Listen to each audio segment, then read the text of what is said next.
मैं उनकी भावना को समझता हूँ और मैंने 11 साल हुए इस मिनिस्ट्री में। स्वीडन ने 0 किया है, नो एक्सीडेंट। बहुत से देशों ने रिकॉर्ड किया। मैं जब वर्ल्ड कॉन्फ्रेंस में जाता हूँ तो मुंह छुपाता हूँ, क्योंकि सबसे गंदा रिकॉर्ड अगर वर्ल्ड में किसी का है तो हमारे देश का है। और मैं आपको बहुत ट्रांसपेरेंट हूँ, इसलिए सीधी बात बता देता हूँ।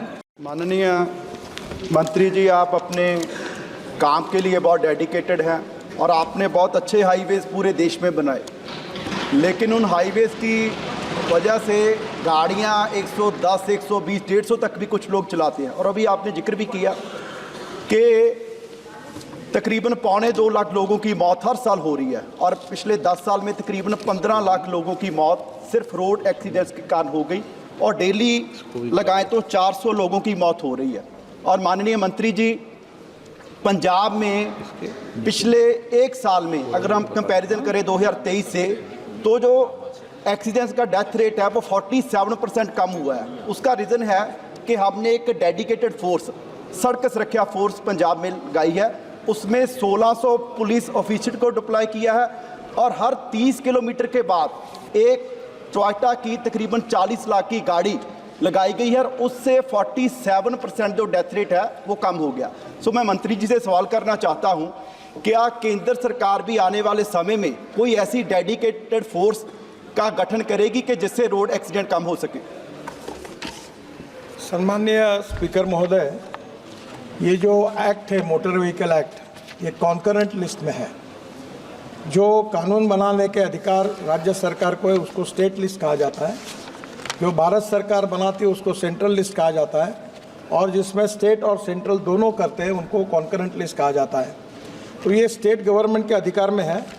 मैं पंजाब सरकार को धन्यवाद दूंगा कि उन्होंने पॉजिटिवली प्रयास किया। आसाम सरकार ने भी एक्सीडेंट्स कम किए, पर मैं आपके सामने ये भी जानकारी देना चाहता हूँ कि देश में सबसे ज़्यादा एक्सीडेंट में मरने वालों की संख्या पे नंबर 1 पर है उत्तर प्रदेश, 23,652, टोटल एक्सीडेंट के 13.7%। दूसरे नंबर पर है तमिलनाडु, 18,347, 10.6%। तीसरा है महाराष्ट्र, 15,366, यानी 9%। और मध्य प्रदेश 13,798, यानी 8%। मैं विशेष रूप से इन चारों राज्यों के मुख्यमंत्रियों से, एक से या तो उत्तर प्रदेश के मुख्यमंत्री से मैं भी लखनऊ गया था, मेरी डिटेल बातचीत हुई, उन्होंने इसको सीरियसली लिया है।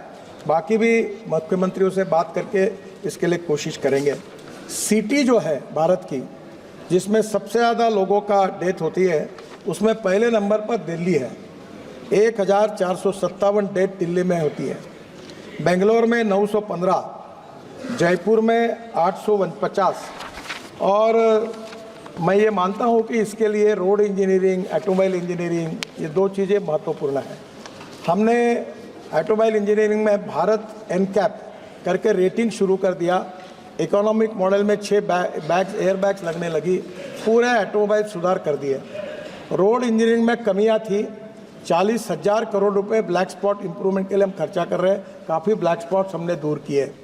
पर इसमें 59% एक्सीडेंट्स ये एनएच पर हो रहे हैं और ये मेरे लिए सबसे चिंता का विषय है।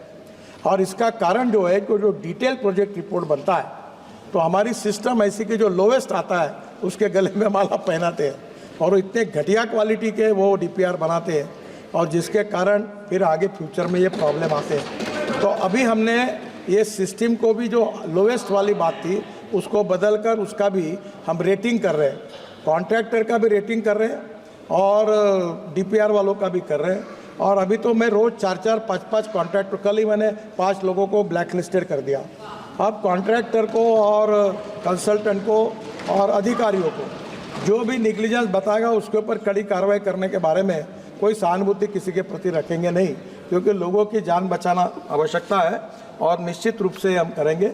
एक इम्पॉर्टेंट चीज़ है कि देश में 18 लाख ड्राइवर्स की कमी है और ये जो एक्सीडेंट हुए हैं इसमें जिनके पास ड्राइविंग लाइसेंस नहीं था, और जो आजकल क्या बताए अध्यक्ष महोदय, हमारे देश में ट्रेलर और ट्रक पर जो कंडक्टर होता है वो चुपचाप ड्राइविंग सीख के वो चलाना चालू कर देता है। हम दुर्भाग्यवश मुझे कहना पड़ रहा है कि दुनिया में ऐसा जो देश है नंबर 1 पर, जहां आसानी से ड्राइविंग लाइसेंस मिलता है, उस देश का नाम भारत है। हम इसको सुधार रहे हैं, स्टेट गवर्नमेंट के सहयोग से इसको काफ़ी स्ट्रिक्ट करने की कोशिश कर रहे हैं। और मेरा विश्वास है कि भी हमने एक तय किया है कि मैं सब मेंबर साहब को आह्वान करूंगा कि मैं आपको driving centre, driving training centre और फिटनेस सेंटर हर जिले में, हर तालुका प्लेस पे एक एक शुरू करने की योजना हमने बनाई है। उसमें आर्थिक मदद कर रहे हैं, करीब 75 हमने खोले हैं, अभी हमको 1000 खोलने के हैं। आप आपके कॉन्स्टिट्यूंसी में आप प्रपोजल स्टेट गवर्नमेंट के थ्रू आइए, मेरे पास एक स्कीम लेके जाइए और ट्रेन ड्राइवर बनाए। विशेष रूप से ट्राइबल एरिया जो है, जो सोशली, इकोनॉमिकली, एजुकेशनली बैकवर्ड है, रूरल एरिया है, जहाँ एम्प्लॉयमेंट नहीं है, वहाँ फिटनेस सेंटर और ड्राइविंग ट्रेनिंग सेंटर का कॉम्बिनेशन हमने किया है। 8 दिन में उस स्कीम को हम डिक्लेयर करेंगे और आप इसमें आकर ट्रेन ड्राइवर भी तैयार होंगे और फिटनेस के कारण 15 साल के बाद जो गाड़ियाँ बाद में स्क्रैपिंग करनी है उसकी सुविधा प्राप्त होगी। दोनों में आपके कॉन्स्टिट्यूंसी में इस उपक्रम के लिए आप सहयोग करें, ये भी मैं अनुरोध करता हूँ। श्री गौरव गोगोई जी। हाँ, आपका सप्लीमेंट्री। धन्यवाद मंत्री जी। सर, मैं माननीय मंत्री जी से पूछना चाहता हूं कि जैसे जो विकसित देश हैं, जैसे जापान है, स्वीडन है, ऑस्ट्रेलिया है, तो उन्होंने कि 0 डेथ्स इन रोड एक्सीडेंट्स कोई टाइमलाइन तय कर दी है।